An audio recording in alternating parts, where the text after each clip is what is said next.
नमस्कार मंडळी, आज आपण बनवणार आहे अंडा मसाला. तर इथं मी अंडे उकडत घातलेले आहे. तर व्यवस्थित आपले अंडे उकडून झालेले आहे. तर आता आपण वाटण करून घेऊया.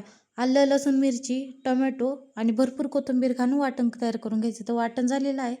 तर कढई तापायला ठेवूया. कढईमध्ये तेल घालायचं आहे. आपण अंडे उकडलेले त्याचे काप करून ते व्यवस्थित परतून घ्यायचे आहे. व्यवस्थित परतल्यानंतर ते अंडे सगळे आपण काढून घेणार आहे. काढल्यानंतर आता इथं मी कांदा परतायला घालणार आहे. कांद्यामध्ये चवीनुसार मीठ घालायचं आहे. मीठ घातल्यानंतर व्यवस्थित कांदा परतून घ्यायचा आहे. नंतर आपण वाटलेला मसालाही घालायचा आहे.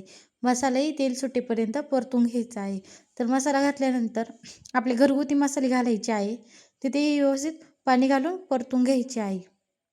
तर थोडं थोडं पाणी घालून व्यवस्थित आपली गिरवी तयार करून घ्यायची आहे. तर अशा प्रकारे आपलं तेल सुटू राहिलं आहे. तर व्यवस्थित तेल अख्खं सुटलेलं आहे. तर आपण याच्यामध्ये थोडंसं पाणी घालून घेणार आहे. थोडासा किंचित रस्सा धरायचा आहे.